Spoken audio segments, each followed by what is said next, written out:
Thank you so much to our panel. I really learned a lot, and I think a lot of us did as well. Now is the time for our keynote speaker, and I'm really excited to introduce him. It's been a pleasure to meet him. I'm talking about Alex Merced. So Alex, LNC Vice Chair, began his interest in libertarianism in 2007 with the famous Ron Paul Giuliani moment. How many of you remember that? Anybody? That infamous moment in the debates? He eventually got involved in the Libertarian Party in 2013. Alex strives to promote positivity, optimism, tolerance, and forgiveness as a way to create a world where individuals have more freedom over their life, body, and property.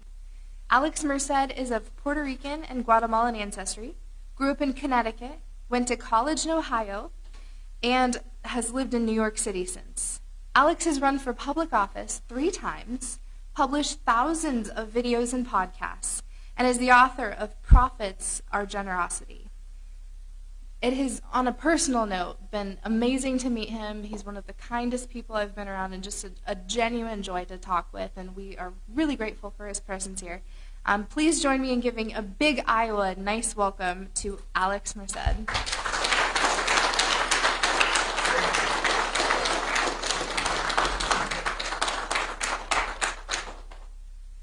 Hey everybody, my name's Alex. I'm the Vice Chair of the Libertarian National Committee. But before we get started with the presentation, there are a lot of thank yous, because this was a great evening. And again, I appreciate deeply that you guys all had me here today. But I want to first thank Myra. This event was amazing. Thank you for all the work you did putting this event. Thank you, Chairman Howe, for having me as well. I want to also say thank you to John Phillips Jr., who spoke earlier today about what was going on in the LNC, which I'll elaborate on as well. I want to say thank you to Jake Porter for speaking earlier and also for running for office. Thank you so much. And Kara, okay, Kara, you're my hero, okay? Every time I listen to her, it just fills my heart with hope, optimism, and joy. So this has been an exciting, exciting evening. But one of the things that have come up in the themes this evening, whether it's about campaigning, running for office, it's also just about the Libertarian Party. What is the prognosis for the Libertarian Party? What is the future? Where have we come from? And where are we going? So before I get started in the presentation, I want to talk a little bit about that because there's a lot of reason to be optimistic. Okay, we've been around for a little over 40 years, but in those 40 years, when you think about it, all these rules, as far as ballot access, as far as debate inclusion, all these different rules, they didn't exist when the Republicans and Democrats were getting their start. Despite that, we've continuously overcome them. We have ballot access in most states, and the number of states we have ballot access is growing, and in the ones we don't, we're getting on the ballot more consistently than ever. Our vote totals are increasing. Our fundraising numbers are increasing. As you heard earlier from our annual report, the number of candidates getting elected are increasing. The number of candidates that are running are increasing. This is despite the headwinds of 2018, which was not a year like 2016 where people were looking for a third option. It was a year where people were voting out of fear, where people were saying, you know what? They weren't voting for something, but they were voting against something. Okay, and that's the hardest time to be the choice, the third option. And still then, we still grew. So there's plenty of reason to be optimistic, to be excited for a libertarian future. But on top of that, what does National do? Okay, we heard a couple little things. We heard about the CRM project, which is important because the CRM project, well, as it's getting developed, as more features are being added, that's going to give you the ability for campaigns to build on top of each other. So that way, you're not rebuilding the wheel every election, collecting the same data, putting together the same spreadsheets over again. So that's going to be huge. Okay, having staff like Kara to sit there and support candidates. We also have Apollo Pizzell, who was focused on a handful of campaigns and gave sort of more tailored support to those campaigns. And we saw with the win with Jeff Hewitt in Riverside County in California, probably the biggest win in the party's history. Two, okay, in Wyoming, Bethany Valdez just came a few votes short of unseating a Senate Majority Leader. That was amazing, okay? And I mean, basically, they had announced that she won, and then 500 votes magically appeared, and she lost by 53 votes, just enough to avoid a recount. So, bittersweet, but sweet nonetheless. Okay, so there's plenty of reasons to be excited. And so if you haven't renewed your national membership or aren't a national membership, or aren't a national member yet, these are reasons. Again, and also it affects the delegate count of the state. So these are all reasons to consider it, because those dollars do get used to support, to have people like Kara and Apollo on staff, to fund the CRM project, to fund ballot access when states need help with ballot access. I know, being from New York, we often needed help from national to get on the ballot access, to get ballot access, because in New York that mountain was hard to climb until last year. Larry Sharp was campaign finally got us ballot access. But I'm glad that I'm still paying into that in those national coffers. So now we can give back, because we get to help each other in a sense. That pool helps us help each other as ballot access shifts around. Okay? So those dollars matter. Again, most of the frontline action is in your counties, is at your state level. Why? Because those are going to be the people who, you guys are the ones who know Iowa voters the best. And that's where your dollars should go first. But don't forget, national, we're here to provide support that can help everybody out. And another thing that came up was, what if you can't afford Nation Builder? What is an alternative? Okay, one alternative that I'd like to mention is a website called Airtable, airtable.com. What it is, it's a free service where you can build an online database, kind of like Access. And it will require a little setup because it's not built necessarily as a CRM, but you can build a CRM into it or use it as such. But the cool thing is that it's really mobile friendly. So like a lot of the more campaign-focused CRMs, you could set it up so that way your people who are doing door-to-door knocking can quickly update the database right from their phones, and you can keep track of data very effectively. So while the CRM is kind of meeting its next levels, that's a very good tool to use. I use it for all sorts of stuff, and you can easily make forms. So if you're just going to a grocery store and camping out and asking people, hey, what do you think about the issue? You can quickly set up a form, collect it, they fill it out on a tablet, and you already have it in a database ready to go. Okay, so airtable.com is a really good resource. It's free. There are upgrades depending on how you use it, but just the free service is pretty amazing. Okay, so I just want to kind of start out with that. Now I'll kick in the presentation.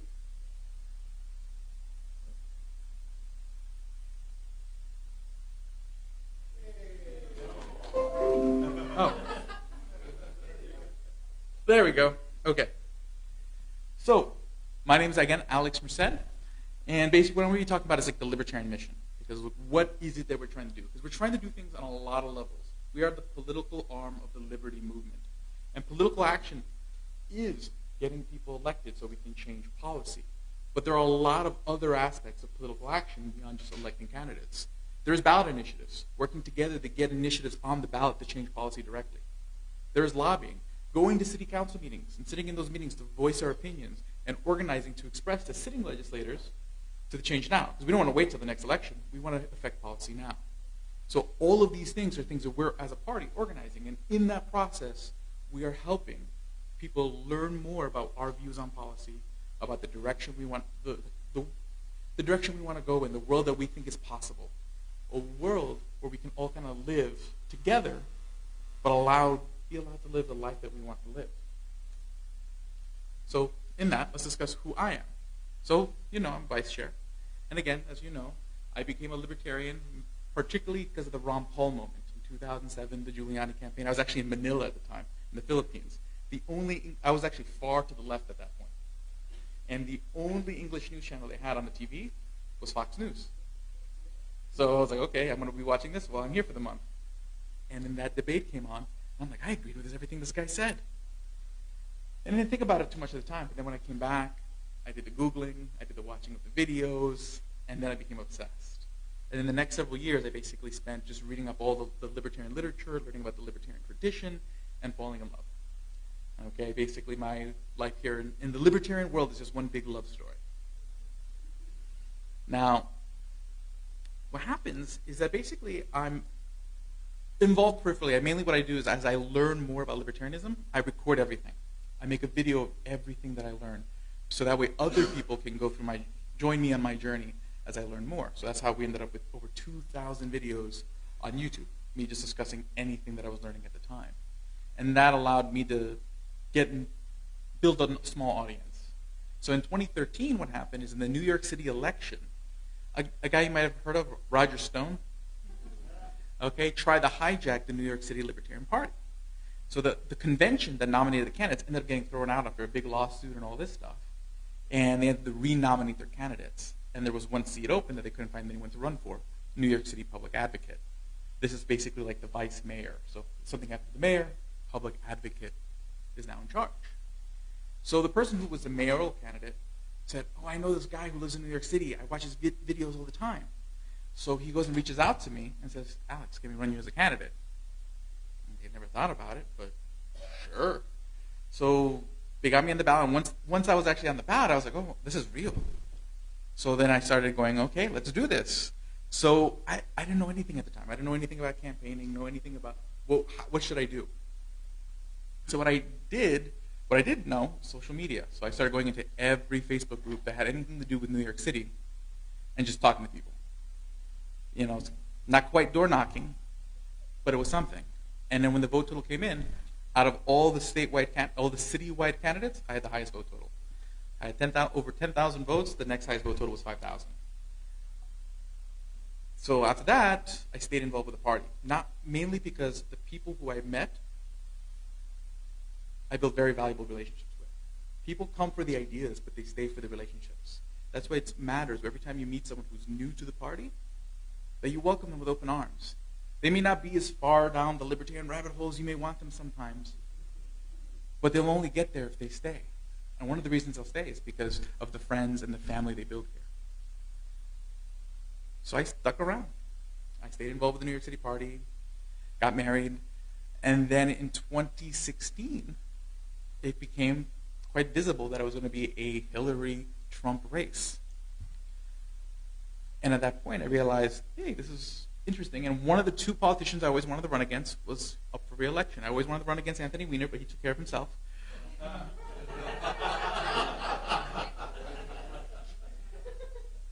In many ways.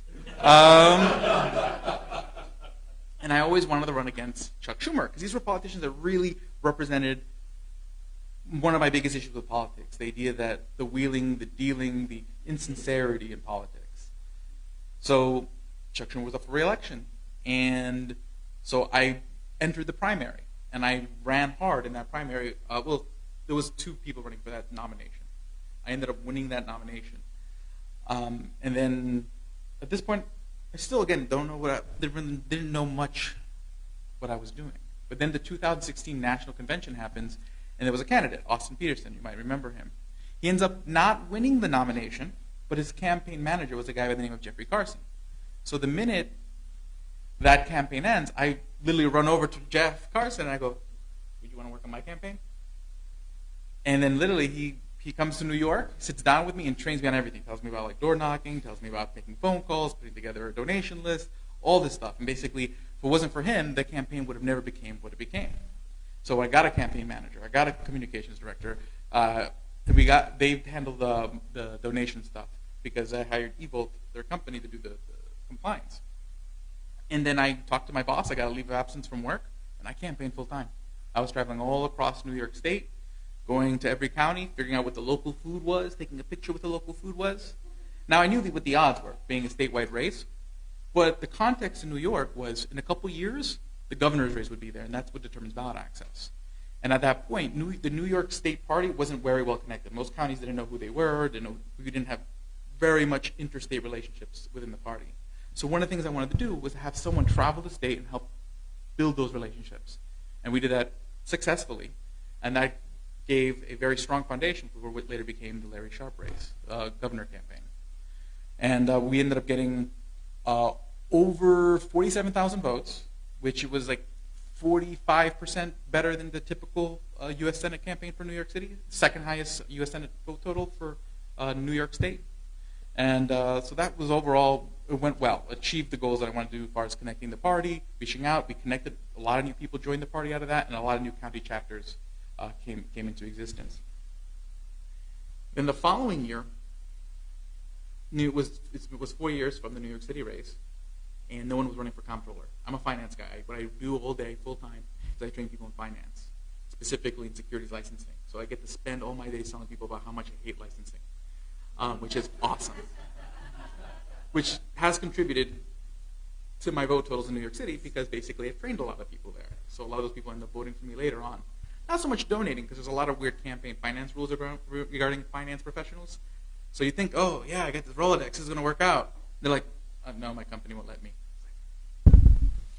But, so I ended up running for comptroller, and then once again, it goes well. I ended up, out of the 4 citywide candidates, I was the only one who made an improvement over the 2013 vote totals for the same office. And I thought, okay, now I'm taking a break. Okay, that's the last campaign 3 out of the last 4 years, no more. My wife's getting a little frustrated. And then Johnny Rocket from the Johnny Rocket podcast calls me that December and says, how will you run for vice chair? And then the context is there's a lot of controversy with the incumbent vice chair at the period of time, and people are looking for an alternative.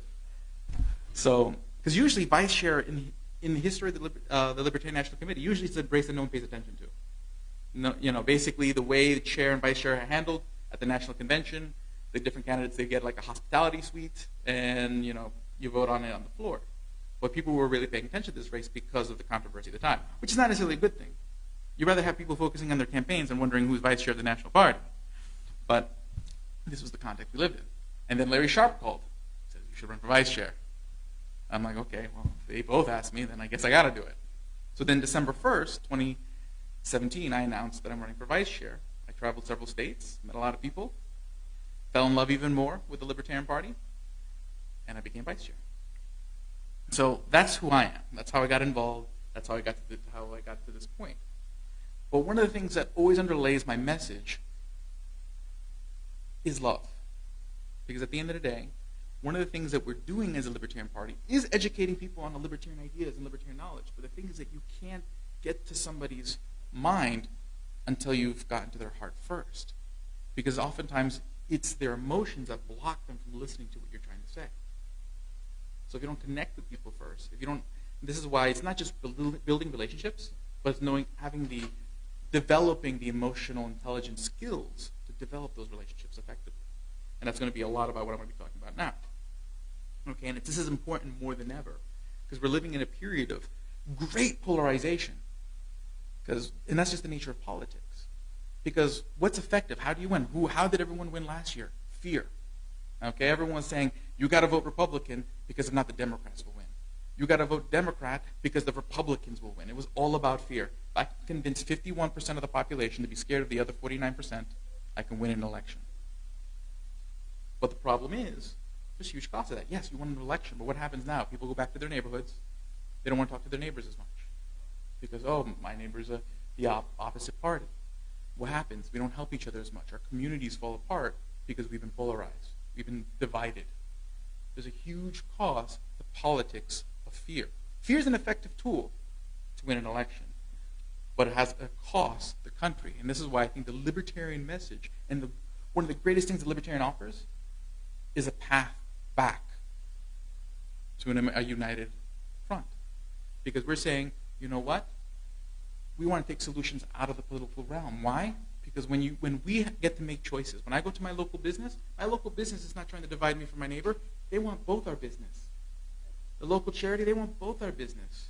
When we can remove the search for solutions out of the political sphere, or more so out of the political sphere, we can bring people together.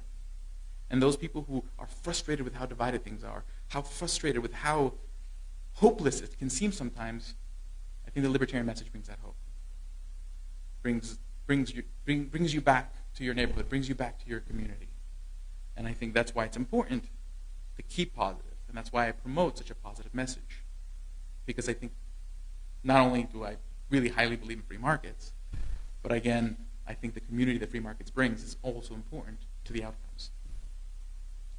Cool. But why don't people listen?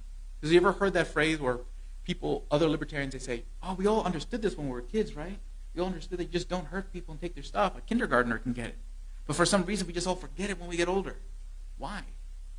Because we hurt. As we grow through our lives, we have experiences. When we're young, we trusted everybody, right? It was just easy to trust everybody because we were kids. And as you get older, you end up in situations where people hurt you. And that scar tissue makes it harder and harder to listen, to trust others. So part of the libertarian message, if we want people to get to that point where we can believe that we don't need to control each other, that we can respect each other's property rights, respect each other as individuals. We need to heal that scar tissue. So reaching out to people out there as candidates, as individuals, is not just about telling them why libertarianism makes sense, because they won't listen until we've healed them first. There's a huge aspect in that building of relationships that is healing. Reminding people that, and that's why it's, again, positivity, forgiveness, all this stuff is about healing. Because then they can listen. Again, you get to the ear, you can get to their mind after you got to their heart. Okay? Whew. Okay. Now, one of the things I want to say is, one of the times I find myself most heard is when I listened. Okay, so Karis put this together very well earlier, where she said, you know what? If your constituents are talking, you're winning. If you're talking, you're losing.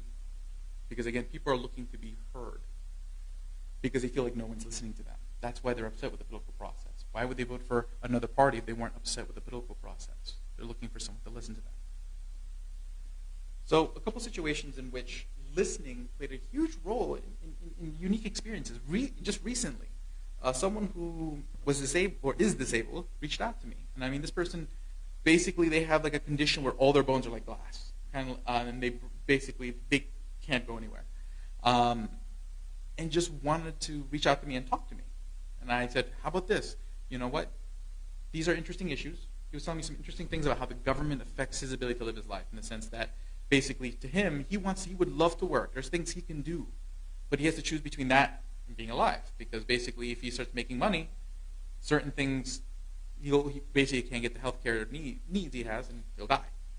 So this becomes a weird issue for him. He can't go out, and he feels very depressed because he can't go out and work. Okay? So I had him on my podcast, and just let him talk, and just heard it. And it was pretty touching. But then afterwards, he started sharing all my stuff everywhere. Still does. He was messaging me earlier today, and he was just basically bragging. He's like, I've contacted all these politicians. Alex was the only one that listened. And now he's sharing all my posts in the disabled community, and they're seeing that libertarian message more and more. And all I did was I listened. I didn't say anything to him. I didn't make any arguments to him. He just appreciated it so much that he was more open to the arguments, and it went from there. When I campaigned for U.S. Senate, I wasn't antagonistic to my Green Party opponent. I actually, that and the comptroller race, I became good friends with the Green Party opponent. And then in that, one of their campaign managers ended up flipping Libertarian. Because they found me to be such a sort of nice guy. They're like, yeah, let me, what is it that Alex is talking about again? Oh, okay, actually this kind of makes sense. Okay. That works. So that happened. But I mean, also working with the Green Party candidate, we were able to get more exposure. I wasn't able to get into the debate. I mean, literally, Chuck Schumer and Wendy Long, they scheduled one debate. Well, really, it was Chuck Schumer only allowed one debate to happen on, like, Super Bowl Sunday. And I went to the debate and ended up getting escorted off that campus where they had the debate. Long story. But we do have time. Well, basically, we went there. We held up signs. The campus wasn't too thrilled. And they forcefully removed us. And then my campaign manager got really upset and became a whole thing. I got some coverage. I don't know if that helped or hurt, but I guess all media is good media. But what I did to kind of circumvent that, I said, okay, fine. If he won't participate in a debate with me, well, I'm going to find another outlet. And there was a popular podcast. This is like a podcast that's popular nationally. This is by the name of Pantsuit Politics. It's a top 100 podcast on iTunes. Has a huge audience. And I just reached out to them. I sent them an email saying, hey, you know what? I'm running for U.S. Senator. Me and the Green Party candidate, we'd like to have a debate. Would you want to host a debate on your podcast? And they said yes. And we hosted a debate on their podcast. We did a debate on their podcast, and that got us exposure. You know, just trying to think outside the box in ways you can access people. Okay, and looking, you know, a lot of these podcasts, they're really easy to reach out to. Joe Rogan, probably a little bit harder to reach out to, but Larry Sharp did it, so awesome. And that was fun. But that was the thing. So again, sometimes just building relationships with the people who you don't necessarily agree with can sometimes be to your benefit, to everyone's benefit. Because that's the world we're trying to create, a world where we can get along despite our differences. In a world where basically we just coexist. That's why I always like to frame a lot of libertarian ideas in the idea of individual peace. It's not just like peace that, hey, we end all wars. I want to end all wars. But that all comes from each of us individually disarming our hearts and saying, you know what, I don't want to hurt other people. Peace at the individual level creates peace at every level. And the reason why a lot of that is all important, whether you're going to be a candidate or not, the minute you label yourself a libertarian, you are a candidate. Okay, whether you're running for an office or not, when you interact with somebody and you tell them you are a libertarian, you are now campaigning for the libertarian message. So that interaction, so everything that you learned today applies to everybody. Again, candidate or not, because we are all libertarian candidates. We are championing that message. Another point I'd like to make, this is less about the emotional tension, it's just more something to think about, is another aspect of the libertarian message is a lot of times what affects the world, the way we behave, is often a byproduct of what people expect of us. Okay? Sometimes people will feel the world expects less from them. And because of that, they feel like I need to meet those expectations. And vice versa. People who we expect a lot from feel the need to meet those expectations. When we have policy that says we need to control you, what are we saying to people? We're saying we don't expect you to be able to take care of yourself. We don't expect you to be able to resolve and solve all the solutions, the challenges that society has. And what does that lead to happening? It creates that very environment. This is what we see. This is, at a microcosm, this is what we see in prisons, where prisons are all about punishment, not reform. And because the way prisons are designed, they're basically assuming that they're going to break every rule every time, people act out. Okay? And for example, there's this podcast from Vox called The Impact, where they did this piece on prisons. I can't remember what country it was, but they have prisons where instead of it being sort of people in jails, they actually model sort of like the real world inside the prison. So it's like you can kind of freely travel within the prison. There's like stores and stuff in the prison. You can get a job at the stores. So that way the idea is that you learn kind of how to live in the real world. So when you get out of prison, you can actually learn the real world, and they want to because it's expected that they'll behave that way.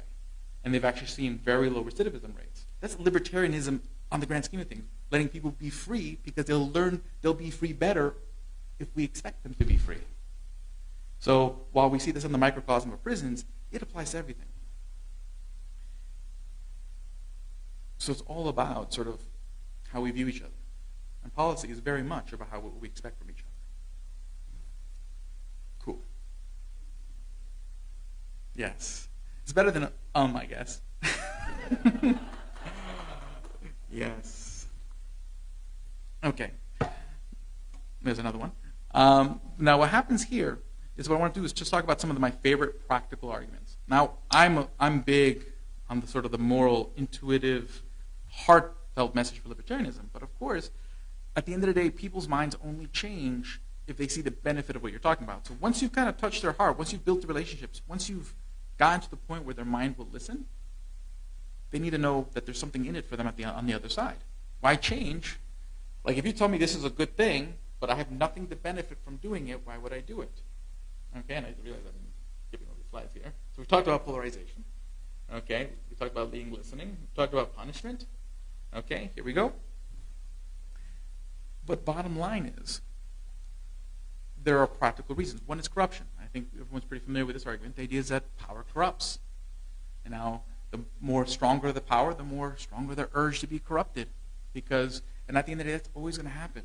Because if you have a lot of power here, who stands the benefit? The people who stand the benefit most from using that power are going to go after that with everything that they got, with all the resources they have, because they stand to benefit from it.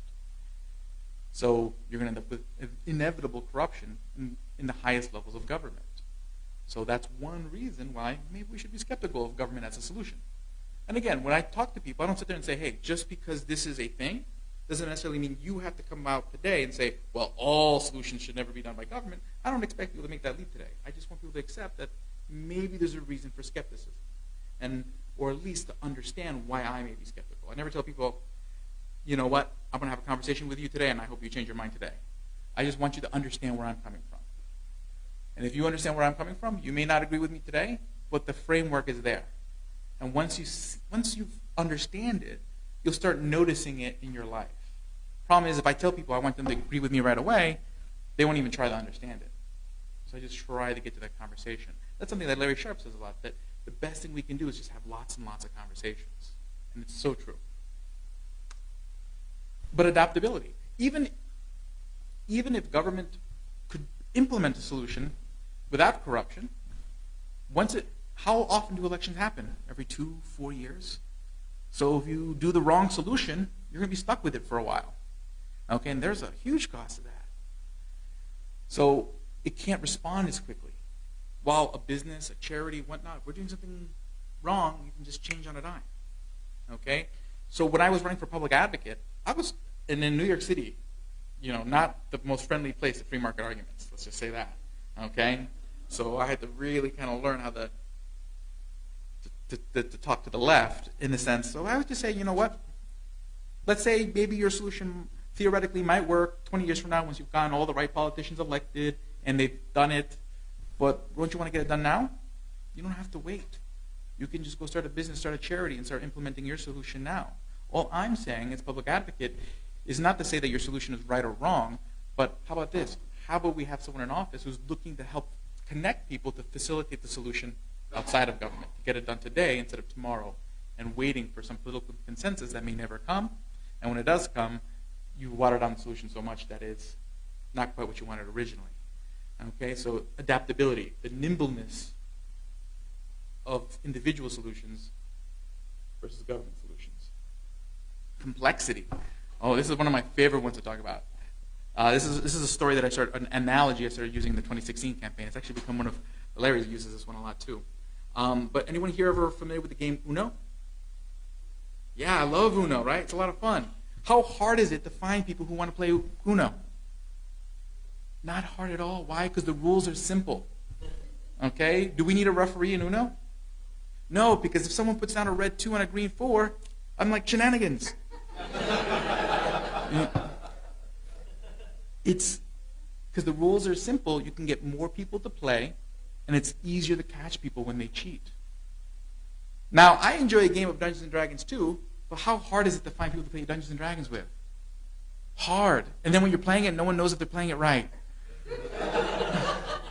Because you need an encyclopedia to basically figure out if anything's going on. So it's easy for people to cheat. They'll say, well, yeah, that's how it works. And unless you really want to go look it up for the next hour, you just kind of go with it. That's what happens in government. People intentionally make the rules complicated. And basically, once it gets complicated, it scares people away from playing and makes it easier for cheaters to cheat. So even if people don't agree with me that a smaller government is the next step, can we at least agree that a simpler government can be a step that we both can agree with? So I use the simplicity argument, and then again, that Uno analogy just kind of really kind of illustrates it. Okay? So I always say a simpler government is a good step in the right direction. Opportunity cost. So in the time, oftentimes when government does a solution, it precludes others from being able to make a solution. Okay, everyone familiar with like the story of like Lysander Spooner when he tried to compete with the post office, and they basically shut him down? Okay, same idea. And this happens in all aspects. When the government does something, they're like, well, for us to do it, for us to make it work, you guys can't do it. So the problem is, you can't get an alternative to what they may be doing wrong. And then you end up stuck with it forever. And then the cost in the innovation and the learning process is gone. And that's one of the benefits of markets, in the sense that people always criticize markets because they're like, oh, well, competition drives people apart. I'm like, no, you forget what competition is. A business is just a group of people working together. They might be working together in competition with another business, but they're both groups of people working together. And because of the competition, they're trying to learn how to work together better.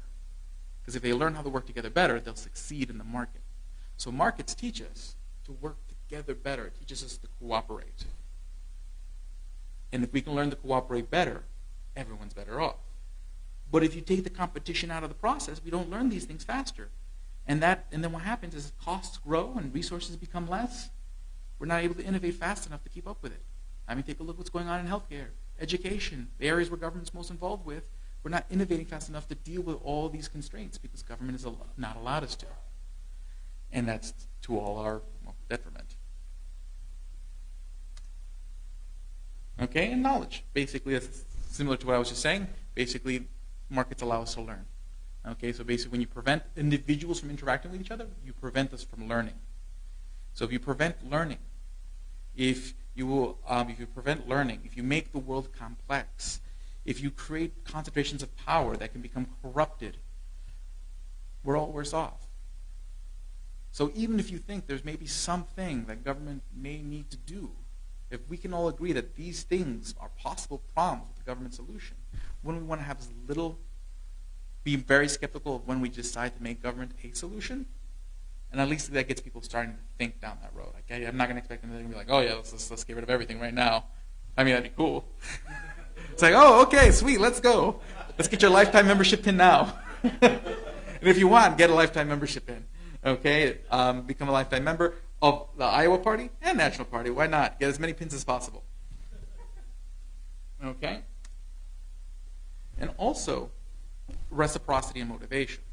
Okay? One of the other things is that the more times that we as individuals have to come up with solutions, whether through charity, through enterprise, or whatever, what does that lead us to do? It leads us to have to seek out reciprocity. Okay? I'm not going to force you to be my friend. I'm not going to force you to sell me something. Or force you to buy something from me. I have to earn it. I have to earn every relationship. And basically, when we're free, it actually brings us together because there's no way we can survive individually. Nothing brings us, the only reason we can be antisocial, the only reason we can tear each other apart is because somebody's willing to force you to do something for me so I don't have to be nice to you. Okay? So when you have freedom, freedom actually makes us choose to build community, to choose to be kinder, to choose to be better to each other. So if we want reciprocity, if we want a lot of these, just a nicer world, freedom is a good step in that direction. It gets you there. But also, oftentimes, when government gets involved, it also just undercuts our motivations. People have dreams. People have goals. So while there's all those practical arguments that I just outlined, there's also the fact that I care about my own dreams. I care about the dreams that other people have. And when someone is taxed so much that they can't start the business model that they suddenly had is no longer viable, so they can't start the business that they want, that sucks. I mean, economically they can't lift themselves up now, but now the idea, the dream they had is now dead. And that has an effect on people. Oh yeah, and renew your membership. But we kind of already had the conversation about what National does for you. So on that, I'm going to open it up to questions. Ask me about anything. I am more than glad to talk. You can ask me about issues. You can ask me about National. You can ask me about anything. So who wants to go first? Who else talked about Larry Sharp. Let me talk about Larry Sharp for a moment, actually. Because a lot of people will really, sometimes people will try to undercut what he did last year. What he did last year was amazing. Okay? He got over about 100,000 votes. But to put into perspective, like the next highest total of the statewide candidates was like 20,000. Okay, so that means there was an extra about 70,000 people who went out of their way to vote for Larry Sharp. And the thing is that a lot of people at the last minute switched their vote because of a last minute poll, because of fear, because suddenly there was this last minute poll that said, oh, well, look, Molinaro's catching up. He's only 13 points behind. So people said, oh, maybe he has a chance if I just change my vote now. Okay? But that doesn't change that those people heard his message. And that's the thing. If you're a candidate, you can't just take a look at your vote total at the end of the day and say, hey, well, feel good or bad just based on the number. Because again, you might have talked to people whose minds may have been changed on an issue, whose way of thinking will be affected going forward, who may have not voted for you, but you still change your life. You still change your actions going forward. Whether you change the way they vote going forward, or you change the way they live their lives. And Larry Sharp had huge impact last year. And first giving New York ballot access for the first time in the history of New York. Which, I mean, we were spending large sums of money to get on the ballot those years because it's a long story. But we had basically had to get 50,000 votes, which isn't much in the grand scheme of like how many people are in New York. But the closest we got to it was just under in 2010, Warren Redlick got like 49,000 votes. But then what happened is that Roger Stone again helped a candidate by the name of Kristen Davis run on what's called the Prohibition Party, and that captured enough that kind of cannibalized some of the Libertarian Party vote, and we ended up right under that. And then the next race we did in 2014, the candidate didn't tried to travel the state, but didn't really. It wasn't the campaign that was needed at the time per se, and we ended up getting like 17,000 votes that year. But then Larry Sharp brought that up to 100,000 the next race. It was like 1.5, 1.3.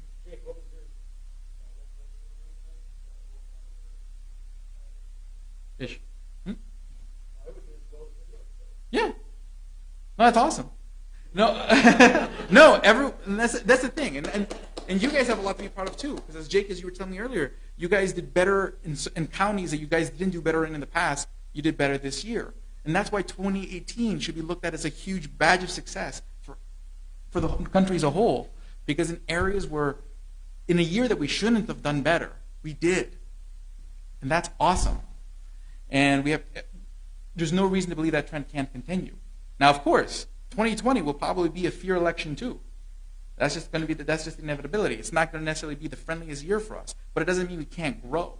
We are growing. We have more people. People are more interested in doing things in better ways. I mean, I saw you guys engage during a lot of the presentations today where we're talking about how to campaign better, how to reach out to people better, and that gives me all the hope in the world that we'll still continue to grow. So, yeah, it's awesome. So yes, go Iowa. That's actually a round of applause for Iowa.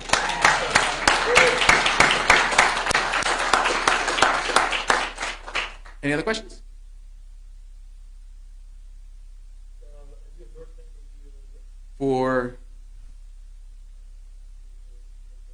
I will not be endorsing anyone for the presidential nomination. I will eventually choose and vote as a delegate in 2020. But as vice chair, I don't feel it would be proper for me to influence how the delegates vote, just because I feel it would be an abuse of my position. So in that case, I'm friendly with all the candidates. Most of the candidates I consider friends. And I will do what I can to make sure that all of you guys can hear from the candidates as best as possible, so that way you guys can come up with your own decision. And I do encourage you to get to know the candidates, reach out to them online, ask them questions, because it is an important decision. And there are a lot of aspects of what that decision is that'll affect how 2020 is. I think we'll be fine regardless of the out. The same thing with 2016. I felt it would be okay regardless of who won the nomination in 2016. It would just be a different path as far as who are you going to appeal to, who's going to be engaged, who's going to be animated, and who are the new people coming in. Okay? McAfee, Peterson, and Johnson offer three very particularly different paths. They would have all brought new people in. It just would have been different people. People who would have been engaged in their campaigns would have been different. It comes down to the delegates choosing which path they want to walk down and where in the party they want to grow. Because at the end of the day, the libertarian tradition is wide. That's one of the things we have to remember, that there's so many different stripes of libertarian, and I'm in love with all of them, okay? Because all of them bring something to the table, that we all get to work together towards making the world a little bit more free. But, at the end of the day, the candidate is chosen will appeal to someone more than others. And that's going to have an effect, and that's up to you guys to see what direction we'll go in. But, either way, I'm excited. Other questions? Can you speak to the efforts to hire a new executive director? Yes, I'm super excited about the new executive director, my good friend Dan Fishman from Massachusetts. Huh? Yes, he is picked. And if you guys are familiar with Dan Fishman, he ran for auditor in Massachusetts last year and got endorsed by the Boston Globe. So that was as a Libertarian Party candidate in the race for state auditor, which is amazing. The guy works hard. I have all the faith in the world that he has the enthusiasm, he has the knowledge, he has the vision to really kind of move things forward. So now that was sort of the big thing that's sort of been kind of putting the LNC kind of at a stalemate, because we've been trying to figure out who the ED is. Because who the ED is going to determine sort of what the vision for the party is going forward. So now that we know who that is, and right now they're figuring out all the details, signing crossing the T's, dotting the I's. And with that going forward, we'll have a clear vision of what actions we need to take and which projects are going to take priority going forward so we can fund those. But again, funding those projects requires renewing your membership. Okay? Dan Fishman. Dan Fishman from Massachusetts. Well, he'll be relocating to D.C. now, so he'll no longer be from Massachusetts.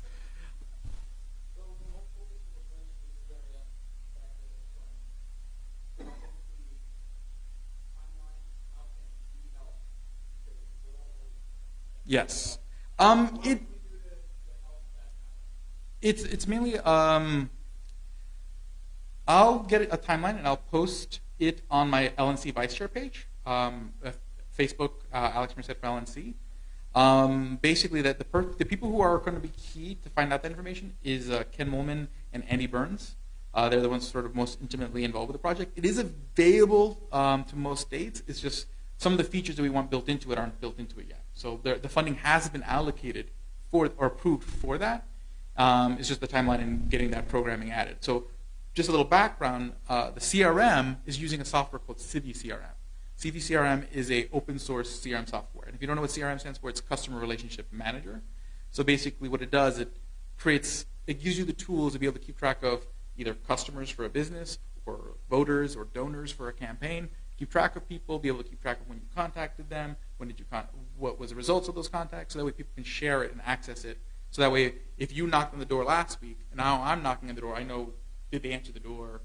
What did they say? Were they amenable? So that way, I'm not walking in there cold and suddenly walking into the hailfire like, why are you knocking on my door again? I don't do voices very well. So that's the idea, and that way, it'll save many campaigns the cost of things like Nation Builder. Now again, in the meantime, if for smaller applications, Airtable is something that you can use, but the CRM is available at the state level. It's just, again, there's more work to do it to make it even more usable on the ground. But it is becoming more and more available.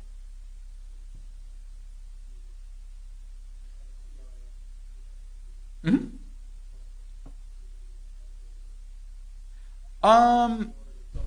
Probably.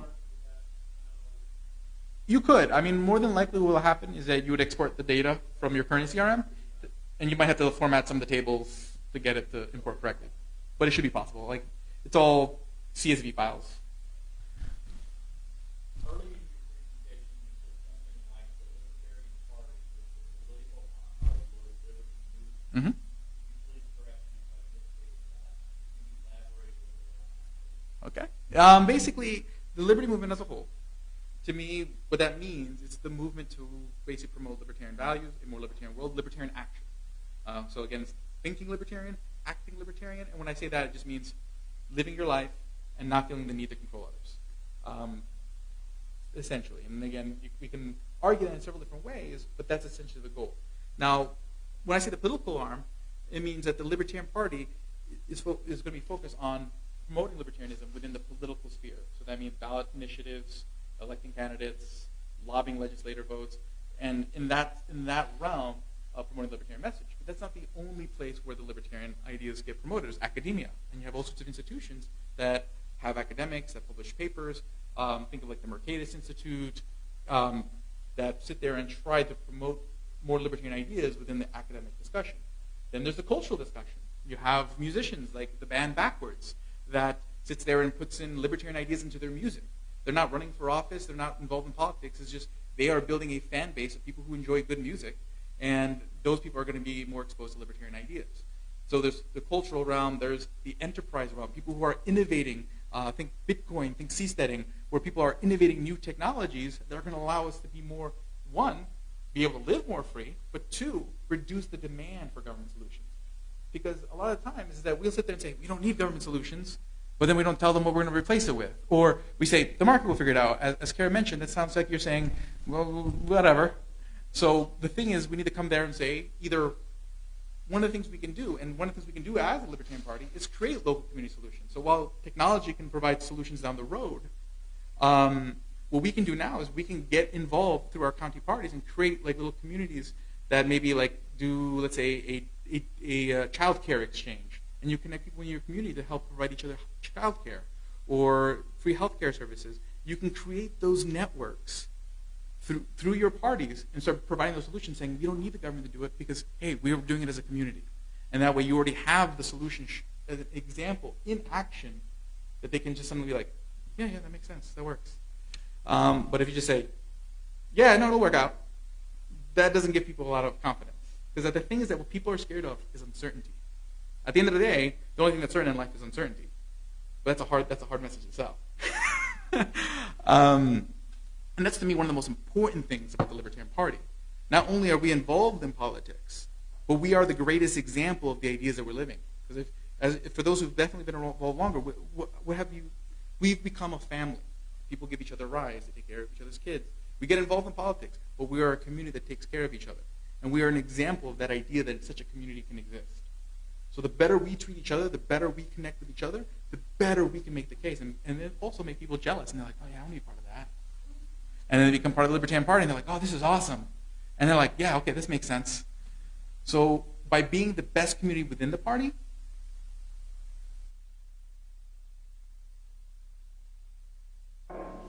no, not one that, or else I wouldn't put in as many hours and deal with all the chagrins from the wife. So it's like, don't you run for anything else unless you want to get divorced. Okay. So, yes. If you could get every activist in the LP to read 3 books, what would they be? Well, cheap plug. I mean, the first is mine. Okay. And this, I'll just mention what this is. It's not really much a book. It's a really quick primer. Really, I wouldn't say everyone in the Liberty Movement should read this, because anything that's in this probably you already know. This is more of a good book to buy a friend who probably won't sit through an 80, 100, 200-page book, but they'll read 30 pages. Okay, so this is good for that. These 2 copies here I'm actually donating to the Iowa Libertarian Party, so at some point these will be auctioned off. They are autographed, so keep an eye out for when that happens, so that we can get these autographed copies. Otherwise, they are available on Amazon and other bookstores. But books that I really enjoy, and I do have a website where you can see what books I recommend, books.libertarian101.com, and there's a list of books I recommend. As far as people in the movement, I'm going to recommend books that are probably books they haven't read instead of reading the typical names. One book that I really enjoyed was a book by the name of called The Moral Molecule by Paul Zak. Now, in this book, he's making the argument that basically we are biologically predisposed to free markets. What he did, he's an economist who studied oxytocin releases in people's blood, and basically found that when we reciprocate with each other, we get a high off of it. So basically, we are wired to get high off voluntary exchange. So when you take voluntary exchange out of the equation, you're actually preventing us from getting high. So that's a great book. I highly recommend it. And another book. Think of a big stoner audience with that kind of. Yes. Not exactly the way he put it, but that's a one way to tell it.